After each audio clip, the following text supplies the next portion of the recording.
여러분 안녕하십니까? 지난 10월 86명의 코로나19 확진자가 쏟아졌던 해드락 요양병원에서 또다시 집단 감염이 발생했습니다. 간병인의 간호사, 환자, 그리고 가족까지 5명이 연쇄 감염됐는데요. 지난번 집단 감염이 터진 이후 보건당국은 현장 조사를 통해 방역수칙 위반 사실을 확인해 놓고도 그 어떤 행정처분도 내리지 않았습니다. 김윤아 기자가 보도합니다. 북구 해뜨락 요양병원에서 또 집단 감염이 발생했습니다. 이틀 전 간병인이 확진된 뒤 이 병원 환자와 직원 217명을 전수검사했더니 간호사와 환자, 가족까지 모두 5명이 추가 양성 판정을 받은 겁니다. 지난 10월 86명의 집단 감염이 발생한 지 2달 만입니다. 네, 이번은 지난번의 감염의 연장이라고 보기보다는 새로운 감염의 시작이다 이렇게 보는 것이 맞을 것 같습니다. 병원에 대한 조사가 진행되면서 그동안의 방역 수칙이 엄격하게 지켜졌는지 하는 부분들은 저희가 다시 한 번 더 확인해서. 첫 번째 집단 감염 당시 가장 문제가 됐던 건 직원들의 마스크 미착용이었습니다. 특별 면회를 갔던 가족들도 증언했지만 보건당국은 CCTV로 확인하기 어렵다는 이유로 행정처분을 하지 않았습니다. 코호트 격리가 해제된 뒤에서야 이루어진 특별 점검에서 유증상자가 보건소에 신고하지 않은 사실, 병상 간 이격거리 위반 등 3건의 위반 사항을 적발하고도 아무 처분도 하지 않고 있습니다.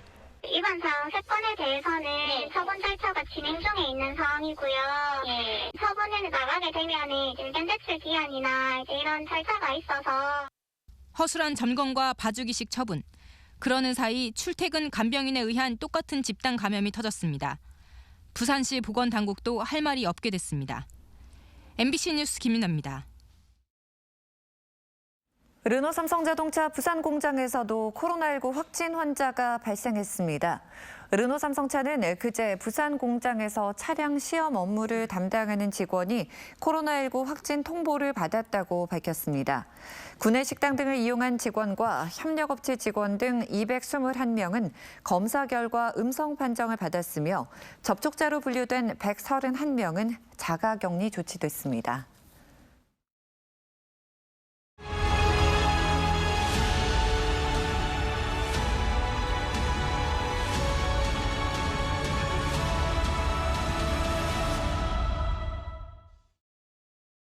저는 지금 부산항 8부두 미군 부대 앞에 나와 있습니다.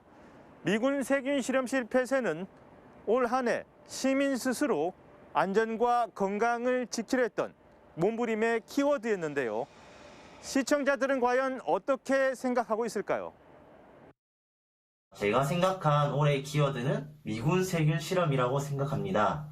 코로나19보다 훨씬 위험한 미군 세균 실험 사실이 알려지면서 많은 부산 시민들의 공분을 샀던 것 같습니다. 이번에 마이삭 태풍 때 그 지역이 한 3시간 동안 사이렌이 울리고 그랬다고 합니다. 그래서 그 부분이 이 세균 실험실하고 관계가 있는지 이런 부분에 대해서 좀 불안했습니다. 지난 2015년 탄저균과 패스트균을 들여왔다가 들통난 미군은 바로 다음에 부산항 8부두 미군 부대에 생물학전 탐지를 위한 주피터 프로그램을 부산항에 도입하면서 어떠한 시료도 들여오지 않겠다고 안심시켰습니다. 그러나 지난해 탄저균보다 강하다는 보톨리듐과 리신, 포도상구균 톡소이드가 들어온 것이 드러나 충격을 준 데다 올해에는 한 번이 아닌 2차례 더 있었다는 사실마저 드러났습니다.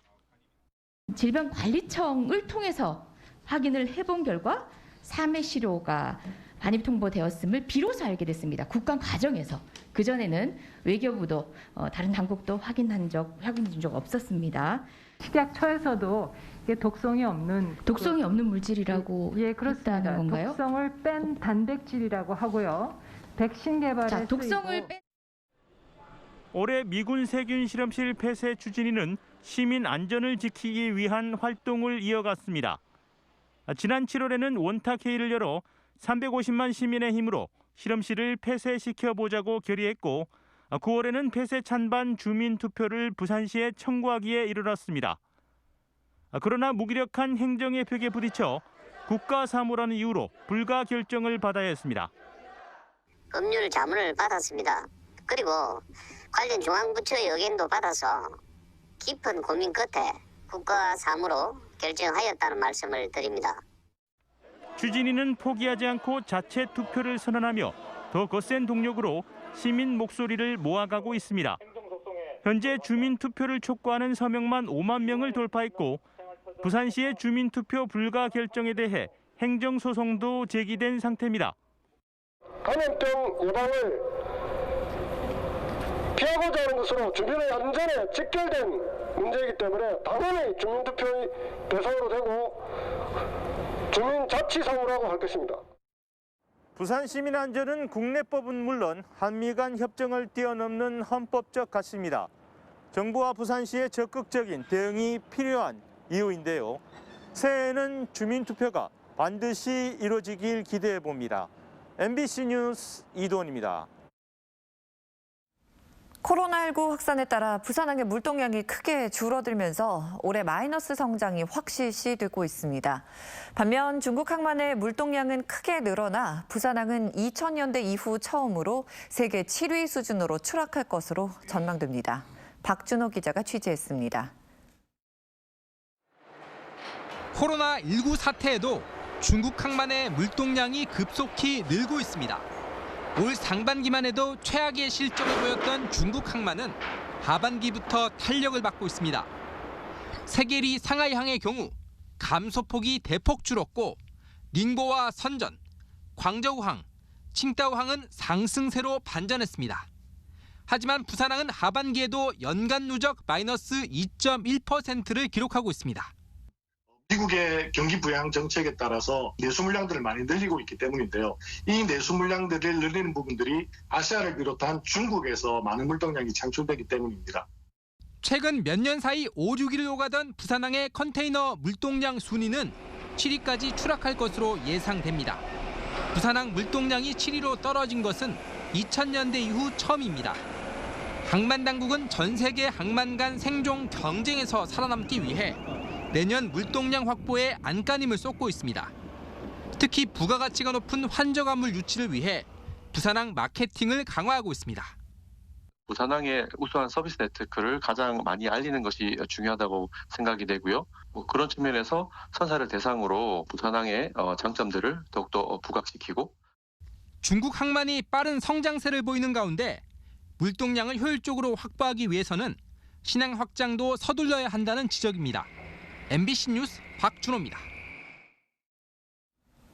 시각장애인이 유튜브 영상을 만든다라면 어떤 생각이 가장 먼저 드시나요? 과연 그게 가능할까라는 생각부터 하실 것 같은데요. 장애인을 위한 편의시설들이 얼마나 엉터리인지 또 얼마나 위험한지 직접 문제 제기를 하고 해결 방안까지 담은 영상들이 온라인에서 화제가 되고 있습니다. 현지호 기자가 취재했습니다. 음향 신호기가 그 버튼이 어디 있는지 찾는 것도 너무 힘들고요. 건너다 보니까 신호가 바뀌어가지고 차도에 이제 갇힌 적이 있습니다. 해운대 장애인 자립생활센터의 유튜브 채널입니다. 중증 시각장애인 이상훈 팀장이 출연했습니다. 편집도 직접 합니다. 오디오 파일을 능숙하게 자르고 붙입니다.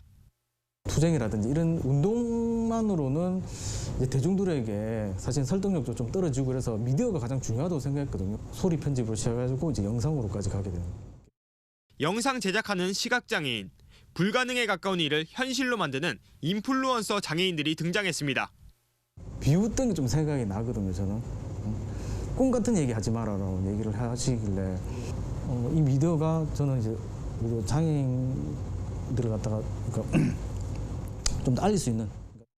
장애인들이 직접 만든 이런 콘텐츠들이 온라인에서 화제로 떠올랐습니다.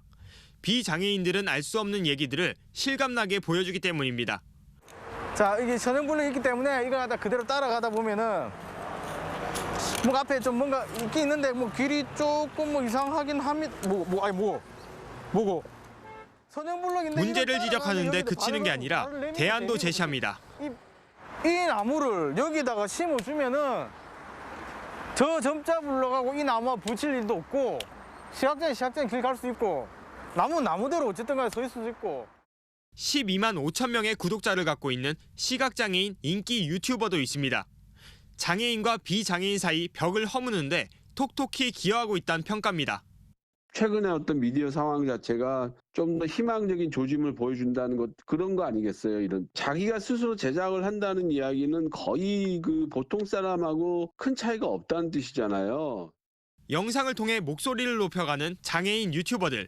장애에 대한 편견을 깨고 비장애인들의 공감대는 넓히고 이들의 활약이 기대됩니다. MBC 뉴스 현지호입니다. 부산의 유명 제빵업체인 옵스가 위생 문제로 식품의약품 안전처에 적발된 가운데 관할 지자체도 행정 처분을 예고했습니다. 남구청은 오늘 옵스의 남구 소재 공장에 대해 영업정지와 과태료 처분을 내리기 위해 식약처와 논의 중이며 수영구도 관할 구역에 있는 공장을 추가로 조사한 뒤 영업정지와 과태료 등의 행정처분을 내릴 예정이라고 밝혔습니다. 식약처에 따르면 옵스는 유통기한이 지난 식재료를 빵류 등 9개 제품의 원료로 쓰거나 식재료의 유통기한을 6개월 늘려 표시한 것으로 드러냈습니다. 부산상공회의소가 지역 주요 기업인 100명을 대상으로 2020 부산 경제 이슈 분석과 2021 부산의 화두를 조사한 결과 올 한 해 지역을 달군 최대 이슈는 김해 신공항 백지화가 54%로 1위를 차지했습니다. 새해 기업 경영에 가장 큰 영향을 줄 변수는 포스트 코로나였고 가장 힘써 추진해야 할 현안은 가덕 신공항 건설 추진으로 나타났습니다.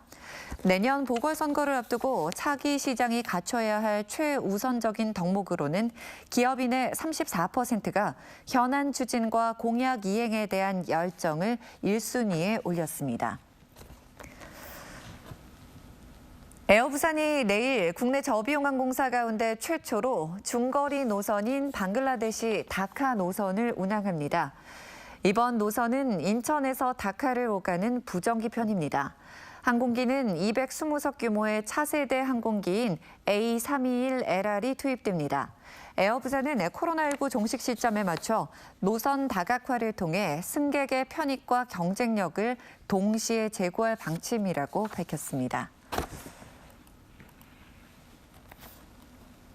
부산경실련이 국민의힘 전봉민 의원 일가의 재산 형성 의혹에 대해 경찰에 수사를 의뢰했습니다. 경실련은 최근 MBC가 보도한 전 의원 일가의 일감 몰아주기와 편법 증여, 송도의 주상복합건물 사업 허가 과정 특혜 등의 의혹에 대해 취재기자에게 금품으로 청탁하려는 모습은 의혹이 사실일 수 있다는 의심이 든다며 부산경찰청에 수사를 의뢰했다고 밝혔습니다. 경찰은 오늘 수사 의뢰서를 접수해 내용을 검토한 뒤 부서를 지정해 수사할 예정이라고 밝혔습니다.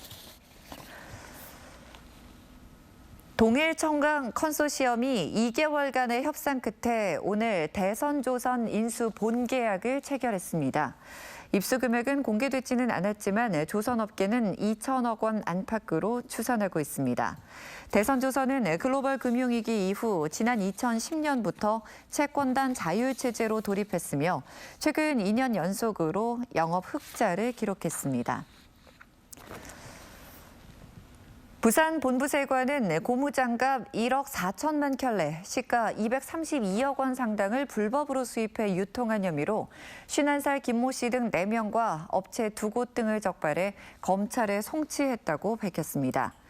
김 씨 등은 지난 2014년 3월부터 올해 7월까지 해외에서 고무장갑을 들여온 뒤 식약처 안전마크를 불법으로 표기해 전국의 대형마트와 김치 제조 공장 등에 판매한 혐의입니다.